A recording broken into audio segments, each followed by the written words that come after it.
નમસ્કાર મિત્રો, આજે આપણે ઇંગ્લિશની અંદર ટેન્સના લેક્ચરને કન્ટિન્યુ કરીએ છીએ અને ફર્સ્ટ ટેન્સ સમજવાનો પ્રયત્ન કરીએ છીએ. મિત્રો, આપણને બધાને ખ્યાલ છે કે જ્યાં સુધી સમજણ સાથે આ લેંગ્વેજ ભણવામાં નહીં આવે ત્યાં સુધી પોસિબલ નથી કે આપણે સારું લખાણ કરી શકીએ ડિસ્ક્રિપ્ટિવ રાઇટિંગમાં અને આપણે એમસીક્યુને પણ સમજી શકીએ. એટલે આજથી આપણો એક લેક્ચરમાં એ પ્રયત્ન રહેશે કે તમે ઇંગ્લિશને સાવ સરળતાથી સમજીને આગળ વધી શકો છો. આજે આપણો ફર્સ્ટ ટેન્સ છે અને ફર્સ્ટ ટેન્સ જ્યાં સુધી હું માનું છું ને ત્યાં સુધી સૌથી અઘરો હોય છે. કારણ શું કે તમારી પાસે બીજો કોઈ ટેન્સ તમે ભણેલા નથી એટલે કમ્પેરિઝન તમારું માઇન્ડ નહીં કરી શકે. ફોર એક્ઝામ્પલ, સિમ્પલ પ્રેઝન્ટને સમજ્યા પછી કન્ટિન્યુઅસ પ્રેઝન્ટ સમજશો ને ત્યારે તમારું માઇન્ડ સિમ્પલ પ્રેઝન્ટને સમજેલું છે એટલે કમ્પેરિઝન કરીને તરત એને ડિફરન્શિએટ કરી શકશે કે ચલો એક સિમ્પલ પ્રેઝન્ટ આવો છે, કન્ટિન્યુઅસ પ્રેઝન્ટમાં વાર્તા કંઈક આવી છે. પણ આજે તો પહેલો ટેન્સ છે એટલે જે કંઈ મારા તરફથી તમને પ્રોવાઈડ કરવામાં આવશે એ સીધું જ તમારા મગજમાં ઉતરવું જોઈએ અને એ રીતે આપણે આગળ વધીએ. મિત્રો, એવું કહેવાય ને કે આપણે માત્ર અને માત્ર બીજા વ્યક્તિ ઉપર કેટલો આધાર રાખવાનો છે. બીજો વ્યક્તિ એટલે શું? તો કે આપણે આધાર પણ આપણા જીવનમાં માત્ર બે જ વાતો ઉપર રાખવાનો છે, એક આત્મવિશ્વાસ અને એક ઈશ વિશ્વાસ. પોતાની જાત ઉપર ભરોસો અને ભગવાન ઉપર ભરોસો. આ બે વાતોને લઈને જીવનમાં આગળ વધવામાં આવે ને તો ક્યાંય આપણે પ્રિવેન્ટ થતા નથી, ક્યાંય આપણને અંતરાય નડતા નથી. પણ આપણે ભગવાન અને જાત આ બે વિશ્વાસને ભૂલીને જગત ઉપર વિશ્વાસ રાખીને ચાલીએ છીએ ને એટલે ક્યાંક ને ક્યાંક આપણે અટકીએ છીએ. અને ભગવાને તો સરસ કીધું છે કે પરિત્રાણાય સાધુનામ વિનાશાય ચ દુષ્કૃતામ ધર્મ સંસ્થાપનાર્થાય સંભવામિ યુગે યુગે. મતલબ કે હું આ જગતમાં આવીશ, તને મદદ કરીશ, પણ ક્યારે? હું કોઈ રાક્ષસોને મારવા માટે આ બધા માટે નહીં આવું. હું આ જગતમાં ક્યારે આવીશ કે મારા દીકરા જ્યારે મારું કાર્ય કરતા હશે, મારા દીકરા શ્રેષ્ઠ ભક્તિ કરતા હશે અને એમને કોઈ હેરાન કરશે ને તો હેરાન કરવાવાળાને તોડી પાડવા માટે હું આવીશ. માટે આ જગતની અંદર તમે જોજો કે જ્યારે જ્યારે યુદ્ધ થયા ને, જ્યારે જ્યારે મંદિરો તૂટ્યા છે ને, ત્યારે એ મંદિરો કેમ તૂટ્યા છે? તો મંદિરની અંદર જે પૂજા કરવાવાળા લોકો હતા ને એ એમ વિચારીને બેસી ગયા કે ભગવાન હમણાં અહીંયાથી પ્રગટ થશે અને આ લોકોને મારી નાખશે એટલે અમારું કંઈ નહીં થાય. અને પછી ભગવાન પ્રગટ ન થાય ને એટલે આપણી શ્રદ્ધા તૂટે. આપણે એમ કહીએ કે આટલી બધી ભક્તિ કરવા છતાંય ભગવાન પ્રગટ થયો નહીં. અને તમને ખબર હશે કે સ્વામી દયાનંદ સરસ્વતી એ ઘરનો ત્યાગ કેમ કરેલો? તો કે શિવલિંગ ઉપર ઉંદર ફરતો હતો અને શિવલિંગ ઉપર ચડાવેલો જે પ્રસાદ હતો ને એ ઉંદર લઈ જતો હતો. એટલે સ્વામી મતલબ દયાનંદ સરસ્વતીને એમ થયું કે ભગવાનનું પોતાનું જે જમવાનું છે એ ઉંદરડા લઈ જાય છે, ભગવાન એટલું સાચવી શકતો નથી. વાસ્તવિક દ્રષ્ટિએ થોડોક વિચાર કરીએ ને તો આપણને એમ લાગે કે એ બધી વાતોમાં કોઈ મતલબ એ બહુ વિચારવા જેવી વસ્તુ જ નથી. ભગવાન ભગવદ્ ગીતામાં કહીને ગયો છે કે હું તો ત્યારે જ આવીશ કે જ્યારે મારો ભક્ત શ્રેષ્ઠ હશે અને શ્રેષ્ઠ ભક્તિ કરી અને એ આગળ વધતો હશે ને એને હેરાન કરવા માટે જ્યારે જગત એની આજુબાજુ ટોળે વળશે ને ત્યારે ટોળાને પાડી નાખવા માટે હું આવીશ. આ ભગવાન ભગવદ્ ગીતામાં કહીને જ ગયા છે. હવે જ્યારે કોઈ મંદિર ઉપર આક્રમણ થાય છે અને એ મંદિરમાંથી ભગવાન પ્રગટ નથી થતો, મતલબ સમજો, એ મંદિરમાંથી ભગવાન પ્રગટ નથી થતો ને ત્યારે આપણે થોડુંક આત્મમંથન કરીને એ સમજવાની જરૂર છે કે કદાચ ભગવાને જે સ્ટાન્ડર્ડ ડેફિનેશન આપી છે ને ભક્તિની એ પ્રમાણેની ભક્તિ હજી એ લેવલ સુધી પહોંચી નથી. બાકી નરસિંહ મહેતાના જીવનમાં ભગવાન આવીને કુંવરબાઈનું મામેરું ભરીને ગયો છે, મીરાબાઈના ઝેરને પીને ગયો છે. મતલબ એમની ભક્તિ એ લેવલ સુધી પહોંચી ગઈ હતી. એટલે આપણે શ્રદ્ધા અને અંધશ્રદ્ધાના વિષયમાં પડવાની જરૂર નથી. પણ મારો કહેવાનો મતલબ કે આપણે ઇંગ્લિશની અંદર પણ આત્મવિશ્વાસથી આગળ વધવાનું છે અને ભગવાનની કૃપા આપણા ઉપર સતત રહે ને એ ઈશ વિશ્વાસ રાખી અને આગળ વધશું ને એટલે સરળતાથી ઇંગ્લિશ શીખી જઈશું. તો મિત્રો, શરૂઆત કરીએ આપણે આજે ટેન્સની અંદર પ્રેઝન્ટ ટેન્સની. શરૂઆત કરીએ આપણે પ્રેઝન્ટ ટેન્સ. પ્રેઝન્ટ ટેન્સ એટલે શું? તો આપણે તરત ગુજરાતી તો બોલવામાં પાવરદાર છીએ ને, વર્તમાન કાળ. પ્રેઝન્ટ ટેન્સ મતલબ વર્તમાન કાળ. વર્તમાન કાળ કોને કહેવો? તો આપણે એક લેક્ચરમાં શીખ્યા કે જ્યારે ગુજરાતી લોકો પોતે જે કંઈ વાક્યો બોલે છે, જે કંઈ વાક્યો સાંભળે છે, જે કંઈ વાક્યો લખવાનો પ્રયત્ન કરે છે એ વાક્યોમાં વાક્યના અંતે ગુજરાતી મૂળાક્ષર પ્રમાણે છ બેસે ને તો એ વાક્ય પ્રેઝન્ટ ટેન્સ એટલે કે વર્તમાન કાળનું છે. એની અંદર છ ના કોઈ પણ ફોર્મ હોઈ શકે, લાઈક છીએ, છો, છું, આવા બધા જે શબ્દો બેસતા હોય ને તો પ્રેઝન્ટ ટેન્સ છે એવું આપણે ડિસાઈડ કરી દીધું છે. હવે આજે પ્રેઝન્ટ ટેન્સની અંદર પહેલું જ ફોર્મેટ જેને આપણે કહીશું સિમ્પલ પ્રેઝન્ટ ટેન્સ સમજવાનો પ્રયત્ન કરીએ મિત્રો. બહુ મજાના કન્સેપ્ટ છે ઇંગ્લિશના નહીં, ઇવન દરેક સબ્જેક્ટના. બરાબર. સિમ્પલ પ્રેઝન્ટ ટેન્સ જેનો મતલબ શું થશે તો કે સાદો વર્તમાન કાળ. સિમ્પલ પ્રેઝન્ટ ટેન્સ એટલે સાદો વર્તમાન કાળ.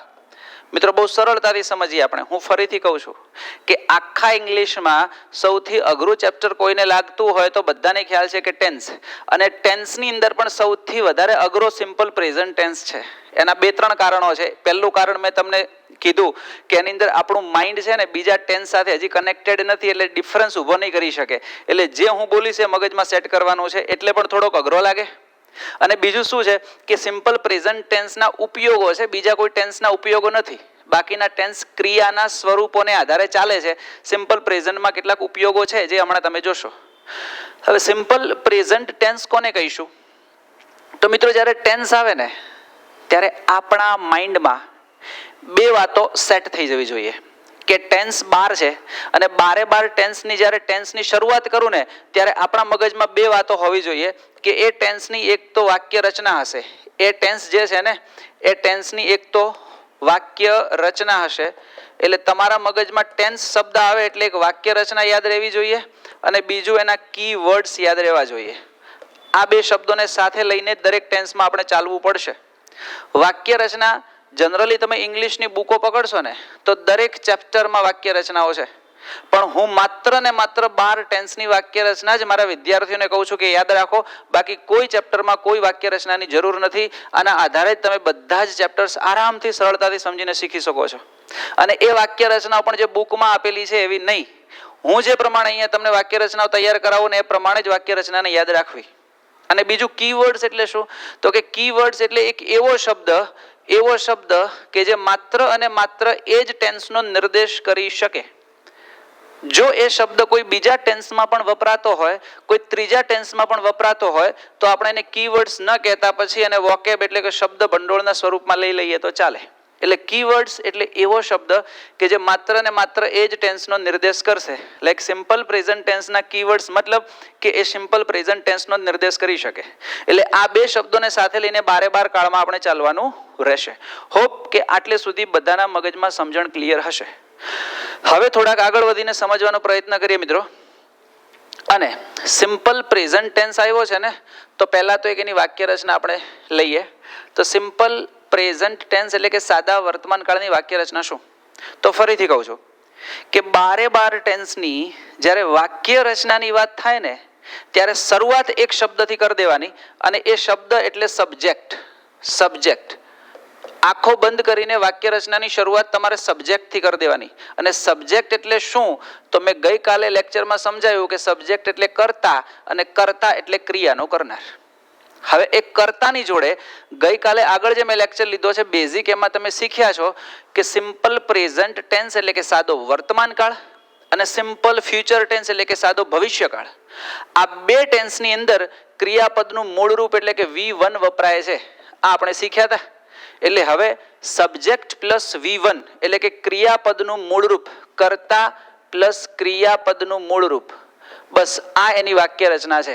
જગત આખાને યાદ રહી શકે, આમાં કઈ જ મોટી વાત નથી. કર્તા તો 12 ટેન્સની શરૂઆતમાં કોમન જ છે, તો એના માટે કંઈ માઇન્ડ દોડાવવાની જરૂર નથી. ખાલી સમજવાની જરૂર છે કે શબ્દ શું કહેવા માંગે છે. કર્તા કહેવાય કોને? કર્તાની જોડે ક્રિયાપદનું મૂળ રૂપ મૂકી દો ને એટલે તમારા સિમ્પલ પ્રેઝન્ટ ટેન્સની વાક્ય રચના રેડી. એટલે સબ્જેક્ટ પ્લસ V1, વિશેષ કંઈ નહીં. ખાલી ધ્યાન એટલું રાખવાનું કે તમારો જે આ કર્તા છે ને એ કર્તા ત્રીજો પુરુષ એક વચન હોય, કર્તા ત્રીજો પુરુષ એક વચન હોય તો પાછળ જે તમે ક્રિયાપદ લીધું છે ને V1 એટલે ક્રિયાપદનું મૂળ રૂપ, એ ક્રિયાપદને S કે ES લાગે. મિત્રો આ નાનકડું સ્ટેટમેન્ટ યાદ રાખવું બહુ જરૂરી છે, કારણ કે MCQમાં નાની જે ખાલી જગ્યાઓ પૂછાય છે ને સિમ્પલ પ્રેઝન્ટની, એમાં S કે ES પણ ક્યારેક હેરાન કરે. બરાબર. મતલબ સૌથી પહેલા એક વાક્ય રચના છે સબ્જેક્ટ પ્લસ V1 એટલે કર્તા પ્લસ ક્રિયાપદનું મૂળ રૂપ. આટલું યાદ રહી જશે બધાને.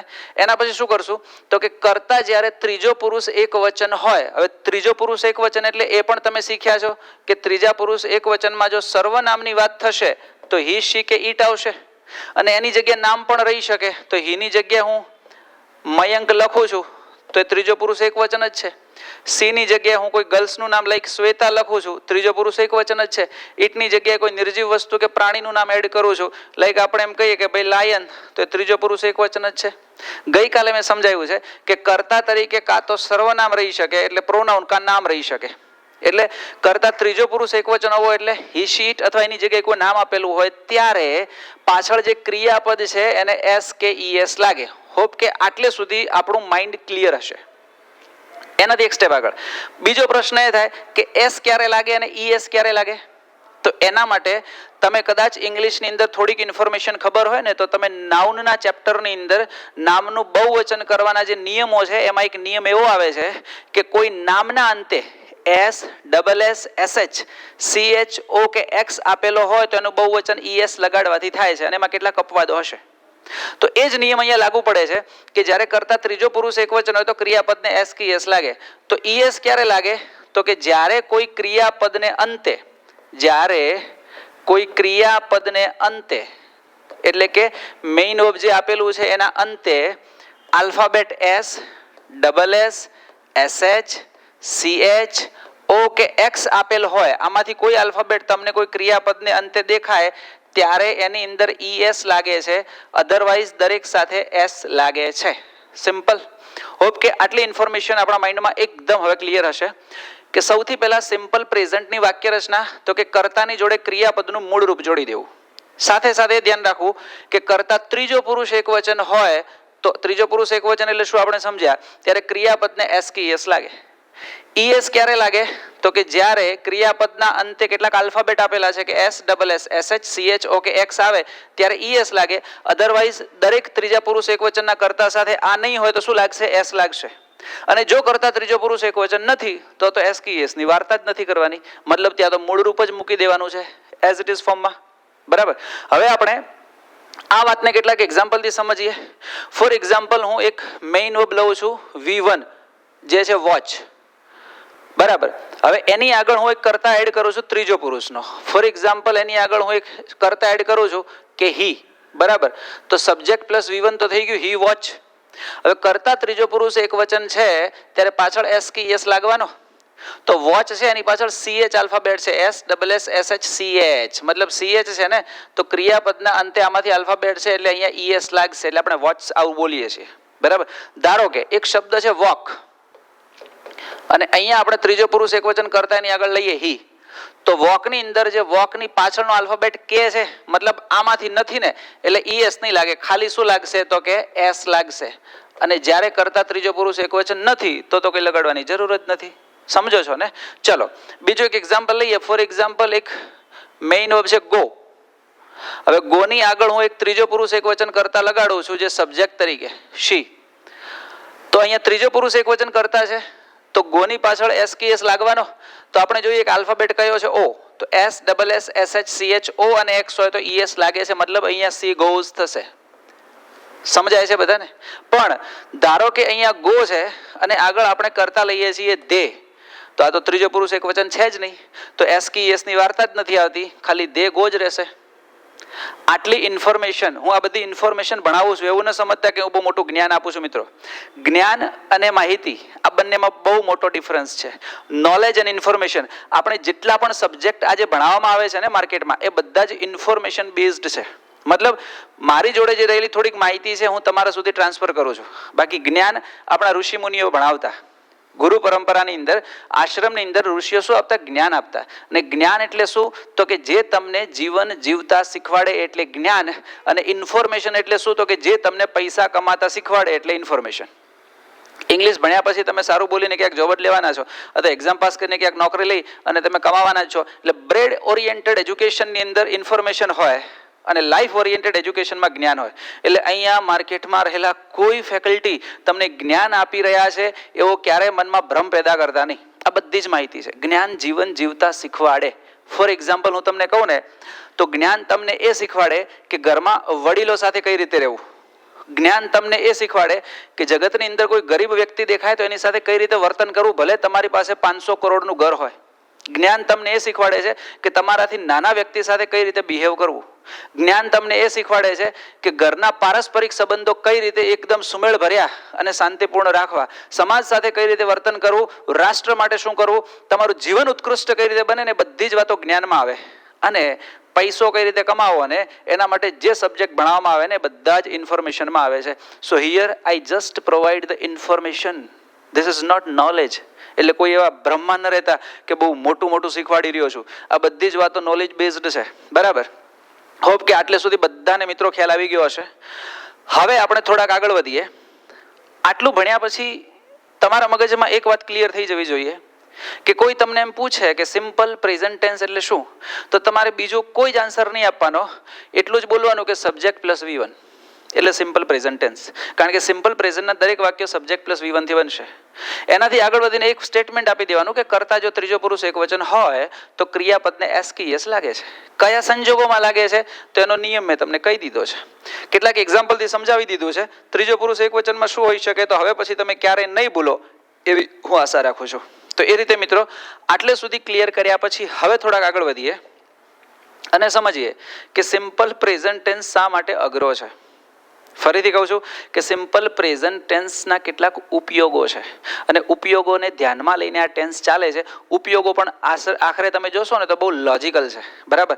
તો સાદો વર્તમાન કાળ એટલે શું, તો હવે આટલું ભણ્યા પછી આપણા મગજમાં ક્લિયર છે કે સબ્જેક્ટ પ્લસ V1 એટલે સાદો વર્તમાન કાળ કરતા ત્રીજો પુરુષ એકવચન હતો એસકેએસ લાગે.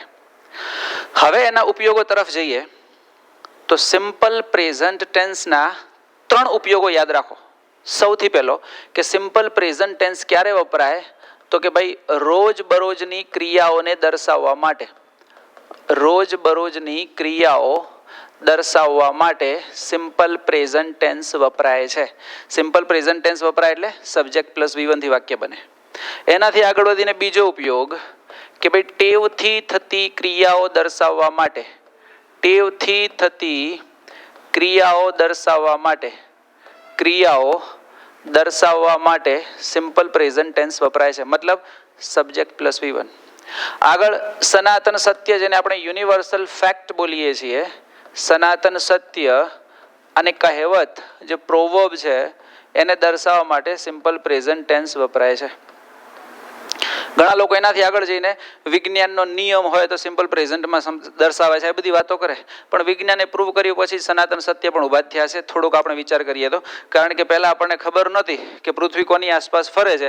પછી આપણા ઋષિઓએ વિજ્ઞાને પ્રૂવ કર્યું કે ભાઈ પૃથ્વી સૂર્યની આસપાસ ફરે છે. પછી આપણે એને સનાતન સત્ય માની લીધું. એટલે એ બધું મતલબ કનેક્ટેડ છે. પણ આ 3 વાતો યાદ રાખશું કે સાદો વર્તમાન કાળ 3 કેટેગરીમાં છે. એક રોજબરોજની ક્રિયાઓ, એક ટેવથી થતી ક્રિયાઓ, એક સનાતન સત્ય અને કહેવતો. 3ની અંદર વાક્ય કઈ રીતે બનશે તો કે સાદા વર્તમાન પ્રમાણે સબ્જેક્ટ પ્લસ V1. હવે આપણે દરેક કેટેગરીમાં હું કેટલાક ગુજરાતીમાં વાક્યો લખું છું જેને આપણે ડિસાઈડ કરીએ કે શું એને રોજબરોજમાં લેવાય, શું એને ટેવમાં લેવાય અને શું એને સનાતન સત્ય કે કહેવતમાં લેવાય કે નહીં. આ જ આપણે શીખવાનું છે. કારણ કે વાક્ય બનાવતા શીખશો ને તો જ વાક્ય બોલતા શીખશો ને વાક્ય આગળ પેરેગ્રાફ લખતા પણ શીખી શકશો. પેરેગ્રાફ એ શું છે તો કે કોમ્બિનેશન ઓફ સેન્ટેન્સીસ. તમે કંજક્શન્સથી વાક્યોને જોડો એટલે પેરેગ્રાફ બને. એટલે પહેલા વાક્યો આવડવા જરૂરી છે. બરાબર. સમજીએ આપણે રોજબરોજની ક્રિયામાં હું એક વાક્ય લખું છું કે ભાઈ આપણે દર વર્ષે દિવાળી ઉજવીએ છીએ. આવું મારું એક વાક્ય છે કે આપણે દર વર્ષે દિવાળી ઉજવીએ છીએ. હું પહેલા વાક્ય લખી નાખું છું પછી એને સમજીએ. બીજું વાક્ય આપણે લખીએ કે હું ઇંગ્લિશ ભણાવું છું. હું ઇંગ્લિશ ભણાવું છું.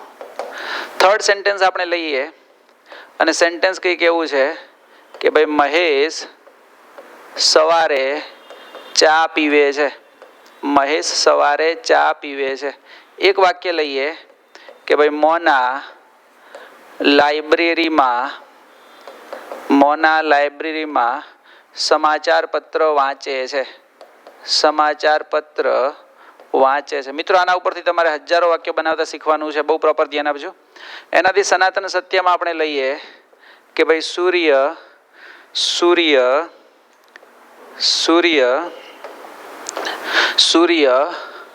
પશ્ચિમમાં આથમે છે. સમજો, સૂર્ય પશ્ચિમમાં આથમે છે. બીજું એક સનાતન સત્ય આપણે લઈએ કે ભાઈ પૃથ્વી સૂર્યની આસપાસ ફરે છે. પૃથ્વી સૂર્યની આસપાસ ફરે છે. ચલો મિત્રો, મેં કેટલાક સેન્ટેન્સ અહીંયા લખી નાખ્યા છે કે જે અલગ અલગ કેટેગરીમાં છે. હવે આપણે સમજવું છે કે ઉપર જે ટાઇટલ છે કેટેગરીમાં વાક્ય આવી શકે કે નહીં, અને બહુ લોજિકથી સમજવું છે. એટલે આપણે આવા હજારો વાક્યો પોતાની રીતે બનાવીને પ્રેક્ટિસ કરી શકીએ અને બોલવું હોય તો સ્પોકન પણ કરી શકીએ. સમજીએ એક એક સેન્ટેન્સ. સૌથી પહેલું વાક્ય છે કે આપણે દર વર્ષે દિવાળી ઉજવીએ છીએ. સૌથી પહેલા તો આ બધા જ વાક્યો પ્રેઝન્ટ ટેન્સમાં છે કે નહીં જોઈ લેવાનું. તો પ્રેઝન્ટ ટેન્સમાં વાક્યના અંતે છીએ મતલબ છનું ફોર્મ છે. છું એટલે છનું ફોર્મ છે. પીવે છે છ છે. વાંચે છે છ છે. આથમે છે છ છે. અને ફરે છે છ, મતલબ છના ફોર્મ છે એટલે પ્રેઝન્ટ ટેન્સ છે. અને આ બધા જ વાક્યો પોઝિટિવ છે. પોઝિટિવ મતલબ હકાર વાક્ય છે. એક પણ વાક્ય નકાર નથી. આગળ જ્યારે પોઝિટિવ વાક્ય આવડી જશે પછી એક સ્ટેપ આગળ વધીને નેગેટિવ શીખશું આપણે. હવે આપણે એક એક કેટેગરીનું જે વાક્ય છે સમજીએ કે આપણે દર વર્ષે દિવાળી ઉજવીએ છીએ.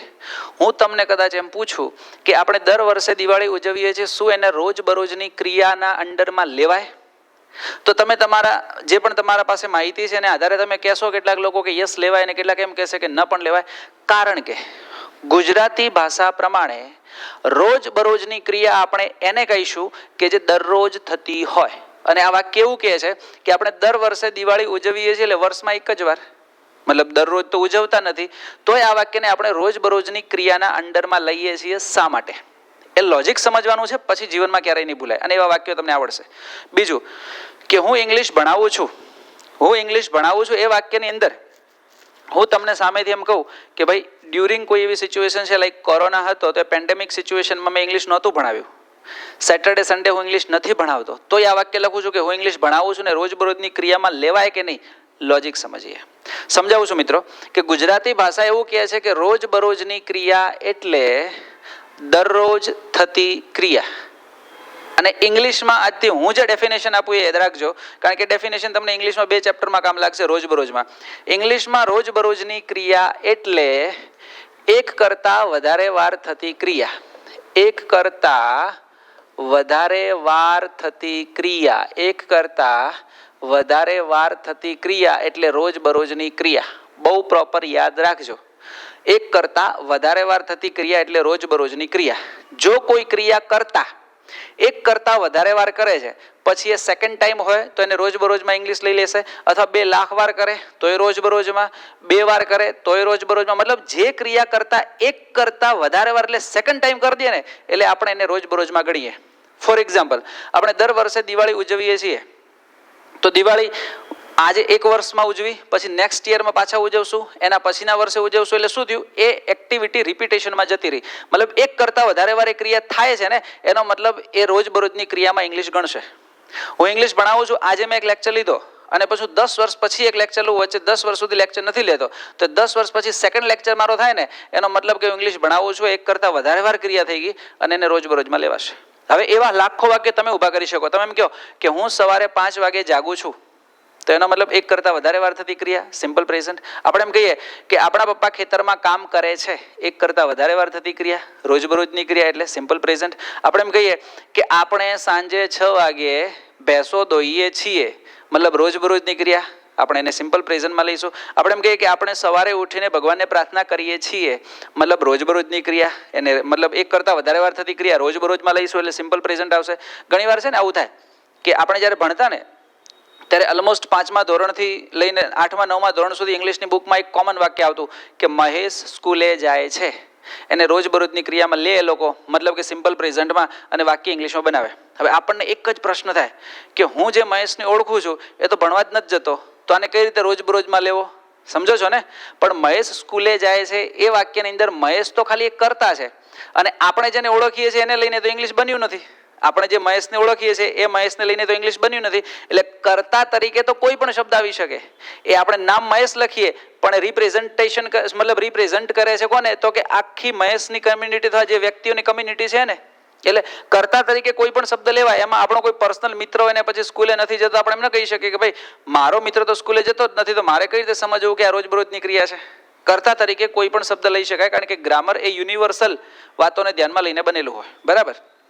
હવે આ બે વાક્યો સમજ્યા પછી તમને ખ્યાલ આવી ગયો હશે કે સિમ્પલ પ્રેઝન્ટ એકચ્યુઅલમાં શું છે. તમે એમ કહો ને ખાલી કે અમે સવારે 6 વાગે ઉઠીને દોડીએ છીએ, મતલબ રોજબરોજની ક્રિયા થઈ ગઈ, કારણ કે એક કરતાં વધારે વાર થતી ક્રિયા અમે નામનો કર્તા કરે છે, એટલે વાક્ય સિમ્પલ પ્રેઝન્ટમાં આવશે. થોડાક આગળ વધીએ મિત્રો. અને બીજું છે કે ટેવથી થતી ક્રિયા દર્શાવવા માટે એમાં આપણે શું કરશું, તો હું તમને થોડુંક લોજિક સમજાવું કે ટેવ, હેબિટ કોને કહેવાય. તમે કોઈ ક્રિયા એક જ વાર કરો છો ને તો એને ટેવ કહેવાય નહીં, પણ જ્યારે એક કરતાં વધારે વાર એ ક્રિયા થાય ને ત્યારે ટેવમાં પરિણમે છે. ફોર એક્ઝામ્પલ, આપણે કોઈને એમ કહીએ કે મને કોફી પીવાની ટેવ છે, તો એ ટેવ ક્યારે હોય છે, જ્યારે તમે વારંવાર કોફી પીતા હો ત્યારે ને. એટલે ટેવથી થતી ક્રિયા, અહીંયા શબ્દ અલગ વાપર્યો છે, ટેવથી થતી ક્રિયા, પણ વાસ્તવિક રીતે ટેવ પણ રોજબરોજની જ હોય છે. એટલે એની અંદર પણ વાર્તા તો સરખી જ હશે. મહેશ સવારે ચા પીવે છે, હવે તમે સમજી ગયા છો એક કરતાં વધારે વાર થતી ક્રિયા છે, કર્તા દ્વારા રોજબરોજની ક્રિયા. મોના લાઇબ્રેરીમાં સમાચાર પત્ર વાંચે છે, હવે તમે જે મોનાને ઓળખતા હોય એની વાત નથી, અહીંયા એક આપણે કર્તા તરીકે લીધેલો શબ્દ છે, કોઈ પણ વ્યક્તિ એમાં આવી શકે. એટલે કહેવાનો મતલબ કે એક કરતાં વધારે વાર થતી ક્રિયા છે, ટેવ બનશે, અને ટેવ થતી ક્રિયા પણ આપણે સિમ્પલ પ્રેઝન્ટમાં લઈશું. એટલે આપણે યાદ રાખશું કે અહીંયા રોજબરોજની ક્રિયા અને ટેવથી થતી ક્રિયા શબ્દો અલગ વપરાયેલા છે, બાકી બંનેમાં વાત સરખી જ છે. ટેવ પણ એને જ કહેવાય કે જે રોજબરોજ થાય. ને જો એક જ દિવસ એકવાર તમે કોઈ ક્રિયા કરો છો તો એ ક્યારે ટેવ હોતી જ નથી, એને હેબિટ આપણે કહી જ ન શકીએ. એનાથી આગળ વધીને સનાતન સત્ય અને કહેવતો, આમાં પણ વાર્તા તો રોજબરોજની જ છે ને. સનાતન સત્ય એટલે શું, તો આપણે એમ કહી શકીએ કે જે આદિકાળથી થાય છે, અત્યારે પણ એ રીતે જ થાય છે, અને આદિકાળ સુધી એ રીતે ચાલશે, અને સનાતન સત્ય કહેવાય છે. તો સનાતન સત્યમાં પણ રોજબરોજની જ ક્રિયા છે. સૂર્ય પશ્ચિમમાં આથમે છે, દરરોજ આથમે છે ને. એવું તો નથી કે એક જ વાર આથમ્યો છે, હવે ખબર નથી આથમશે કે નહીં. મતલબ કે આ પણ રોજબરોજની ક્રિયા છે. પૃથ્વી સૂર્યની આસપાસ ફરે છે, એવરીડે એક્ટિવિટી છે, મતલબ આ પણ રોજબરોજની ક્રિયા છે. મારે તમને આ બધી વાતોથી એ સમજાવવું છે કે સિમ્પલ પ્રેઝન્ટ ટેન્સ માત્ર એક શબ્દ ઉપર બનેલો છે, અને એ શબ્દ એટલે રોજબરોજની ક્રિયા.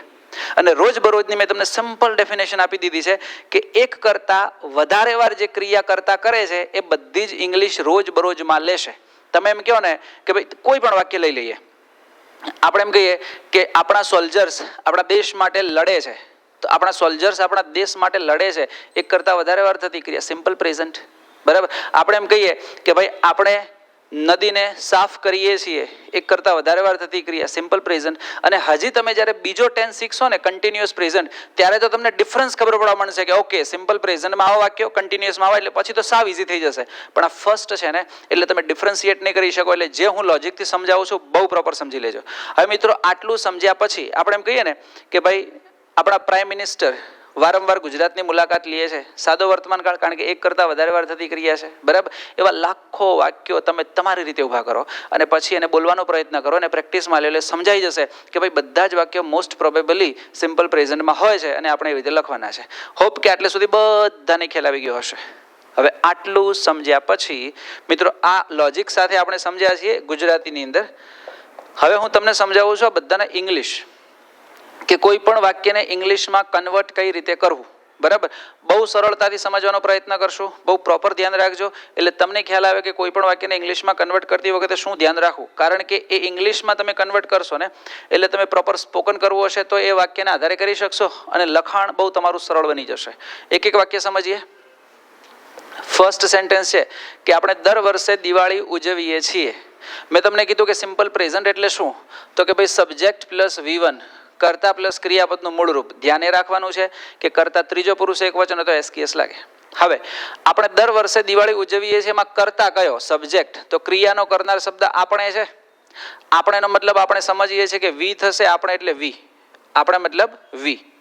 હવે એની જોડે ક્રિયા દર્શાવતા શબ્દનું V1 જોડી દેવાનું, તો આખા વાક્યમાં ક્રિયા કઈ થાય છે, આપણે દર વર્ષે દિવાળી ઉજવીએ છીએ, ઉજવવાની ક્રિયા થાય છે ને, તો ઉજવવું એટલે સેલિબ્રેટ, તમે જોડી દેશો સેલિબ્રેટ. વી સેલિબ્રેટ એટલે આપણે ઉજવીએ છીએ, આ તમારો સિમ્પલ પ્રેઝન્ટ બની ગયો છે.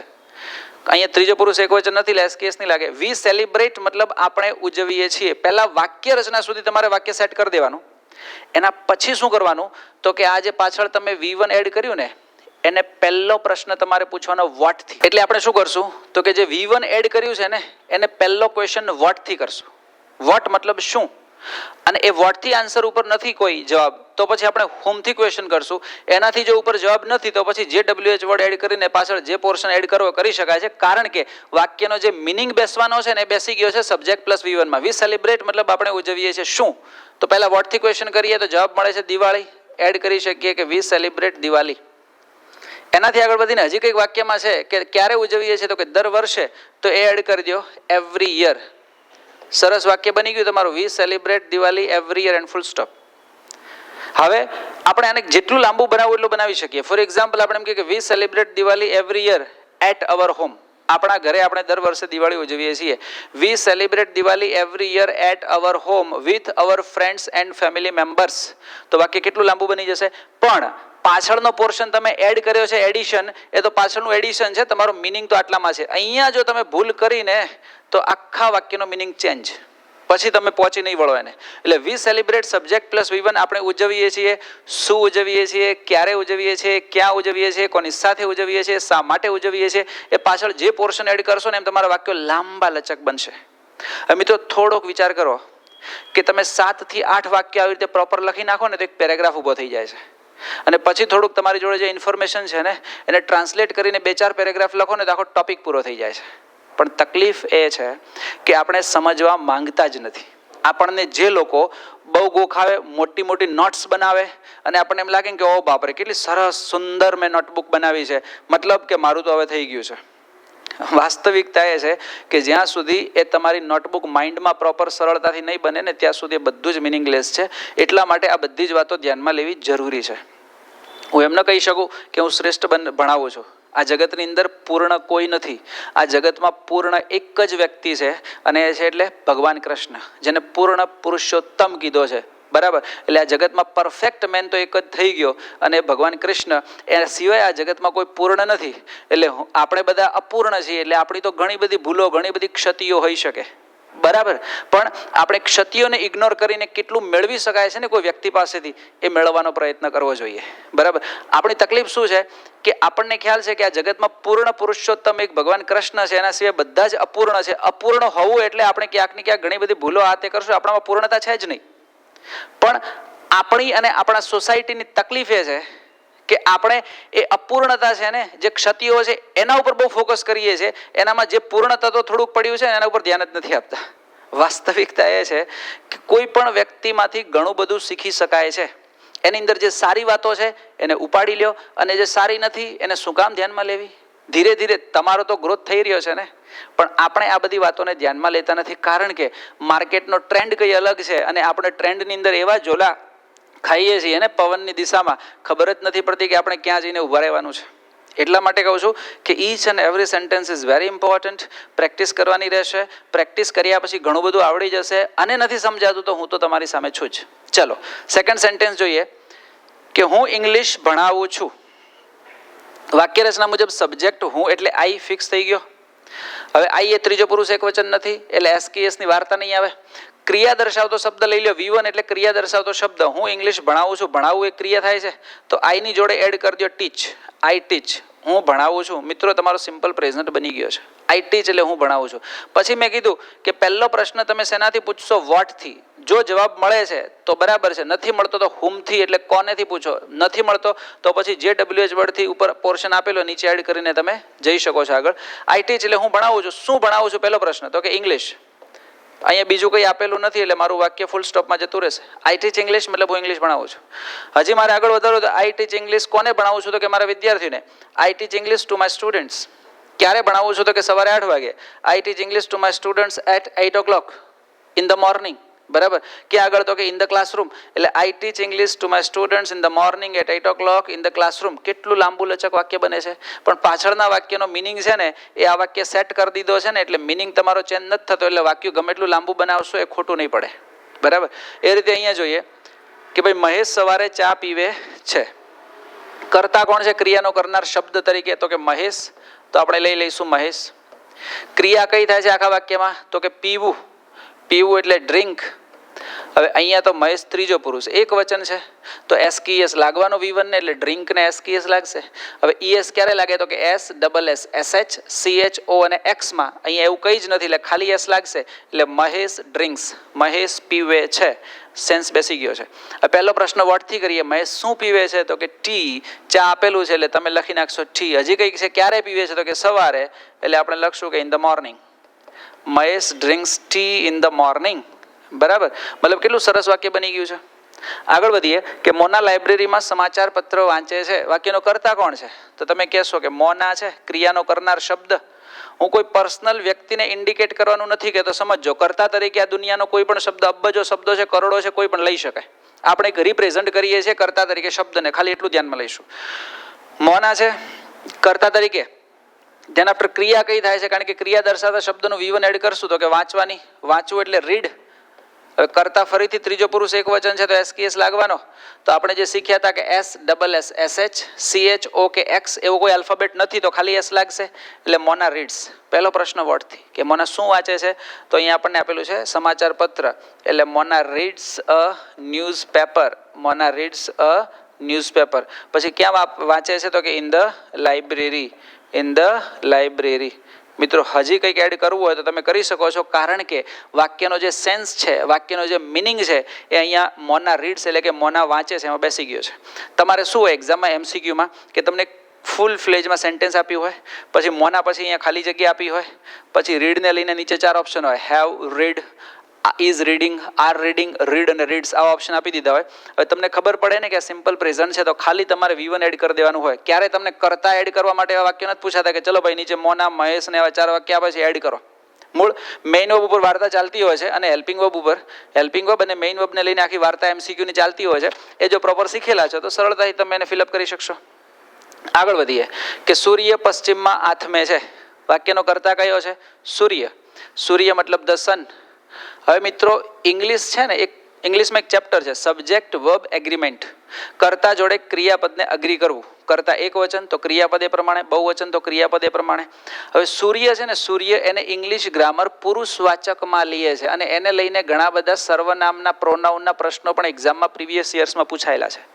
સૂર્ય શબ્દને પુરુષવાચકમાં ઇંગ્લિશ ગ્રામર લે છે અને પુરુષવાચકમાં લે તો એનું સર્વનામ શું બને તો હી બને અને હી બને એનો મતલબ ધ સન એ ત્રીજો પુરુષ એક વચન થઈ ગયો છે અને ત્રીજો પુરુષ એક વચન છે તો ક્રિયા દર્શાવતા શબ્દની પાછળ SKS લાગવાનો.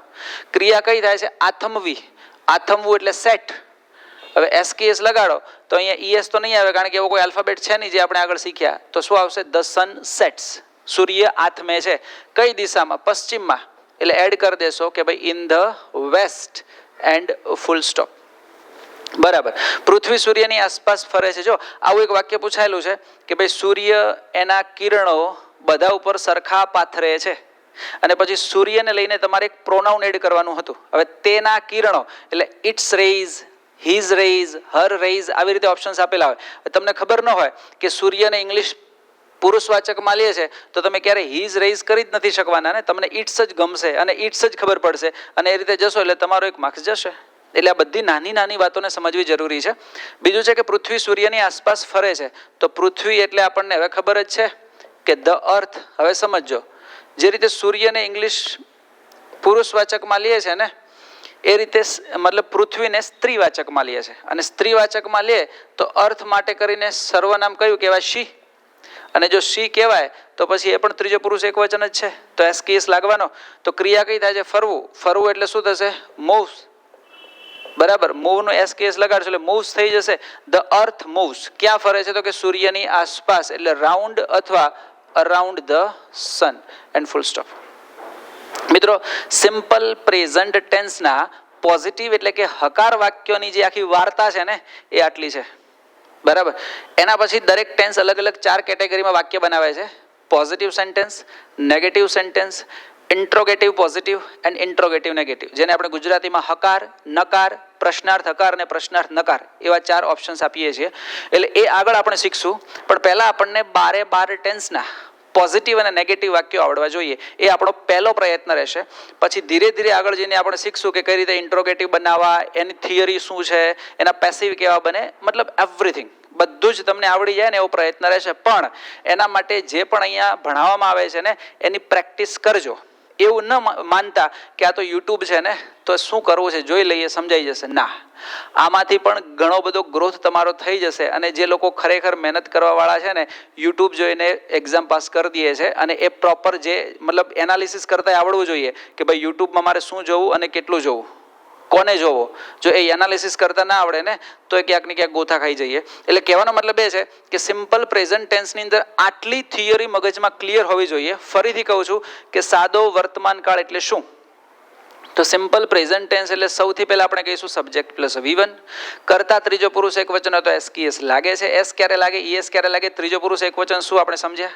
સિમ્પલ પ્રેઝન્ટમાં 3 કેટેગરી છે, એના ઉપયોગોને ધ્યાનમાં લઈને રોજબરોજની ક્રિયા, ટેવથી થતી ક્રિયા, સનાતન સત્ય અને કહેવત. 3ની અંદર અલ્ટિમેટલી એક જ વાત થાય છે કે રોજબરોજની ક્રિયા, કારણ કે ટેવ પણ રોજબરોજની જ હોય, સનાતન સત્ય અને કહેવત પણ રોજબરોજના જ હોય. રોજબરોજ એટલે શું? એ ડેફિનેશન હવે ક્લિયર છે કે જે ક્રિયા એક કરતાં વધારે વાર કરતાં કોઈ ક્રિયા કરે છે તો બધી જ એ ક્રિયાઓને રોજબરોજમાં ઇંગ્લિશ લઈ લેશે અને આપણે એ વાક્યને સબ્જેક્ટ પ્લસ V1 થી બનાવી શકશું. સબ્જેક્ટ પ્લસ V1 સુધી વચ્ચે કોઈ શબ્દ એડ ન કરો, કરી શકાય છે પણ કયા શબ્દો આગળ તમે ભણશો ક્યારેક, બરાબર, કે એની અંદર વચ્ચે કેટલાક શબ્દો આવી શકે પણ કયા એ આપણે આગળ ક્યાંક ભણશું. એટલે અત્યારે આવી રીતે સમજો કે સબ્જેક્ટ પ્લસ V1 છે, એને પ્રોપર સેટ કરી દો વાક્ય રચના મુજબ. પછી વોટથી પ્રશ્ન પૂછીને જે જવાબ મળે મૂકી દો. જરૂર નથી કે દરેકમાં વોટથી જવાબ મળતો હોય, ન મળે તો હુમથી પૂછો, એનાથી ન મળે તો પછી જે પોર્શન એડ કરશો સાચો જ છે. અને તમે શરૂઆતથી જ લાંબા વાક્ય બનાવતા શીખો ને એવો પ્રયત્ન કરજો.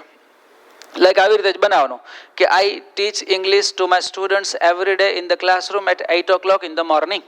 એટલે એક વાક્ય બન્યું, એવા 7-8 વાક્યો બને ને એટલે મને પેરેગ્રાફ જેવું ફીલ થવા માંડે અને હું પેરેગ્રાફ લખતો થઈ જાઉં તો ઇંગ્લિશનો જંગ હું જીતી ગયો છું એવું કહી શકાય. તો મિત્રો આજે આપણે આવી રીતે આટલા પોર્શનને અહીંયા કમ્પ્લીટ કરીએ છીએ. ફરીથી આ જ મતલબ આ જ જે ટોપિક છે સિમ્પલ પ્રેઝન્ટનો, એની અંદર જ આપણે નેક્સ્ટ લેક્ચરને કન્ટિન્યુ કરીને સમજવાનો પ્રયત્ન કરશું કે સિમ્પલ પ્રેઝન્ટના આટલા વાક્યો શીખ્યા પછી હવે પછી એમાં શું એડ કરી શકાય, ક્યાંથી તમને પ્રશ્નો પૂછાય છે, પ્રીવિયસ યર્સના પ્રશ્નોને લઈને કેટલાક સોલ્યુશન્સ હું અહીં આપીશ અને એને ધ્યાનમાં લઈને આપણે લેક્ચરને કન્ટિન્યુ કરશું.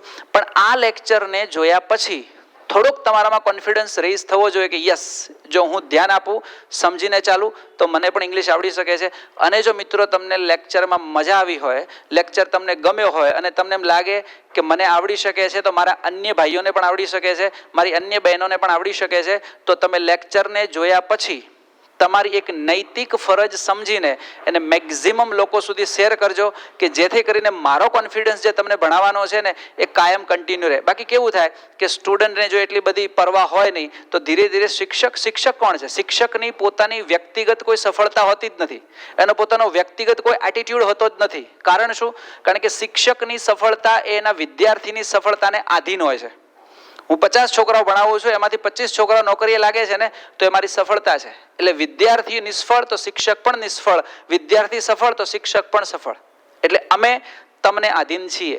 એટલે તમે જેટલો કોન્ફિડન્સ રેઇઝ કરશો ને એટલો કોન્ફિડન્સ અમારામાં પણ ઊભો થશે. તમે એક એટીટ્યુડ ડેવલપ કરશો કે ઇંગ્લિશ સર શીખવું જ છે, અમને શીખવાડો, we are ready for that, તો હું પણ એટલો જ પોઝિટિવ અને મોટિવેટ થઈશ અને તમને શીખવાડવાનો પ્રયત્ન કરીશ. એટલા માટે તમને આધીન હોવાથી એક નૈતિક ફરજ સમજી અને આપણે લેક્ચરને આખા ગુજરાતમાં મેક્ઝિમમ શેર કરતા રહીશું, જેથી કરીને દરેક લેક્ચરમાં મને એમ થાય કે હજી એ ડીપમાં સ્ટુડન્ટને બેસ્ટ બનાવવા છે અને આવનારી એક્ઝામમાં આપણે સારામાં સારો સ્કોર કરી અને આપણા મા બાપના સપનાઓને પૂરા કરીએ ને એટલું જ આપણે ધ્યાનમાં લેવું છે. અને એ રીતે મિત્રો આગળ વધશું. તો આજે આટલું રાખીએ, ફરીથી મળશું એક નેક્સ્ટ લેક્ચરમાં.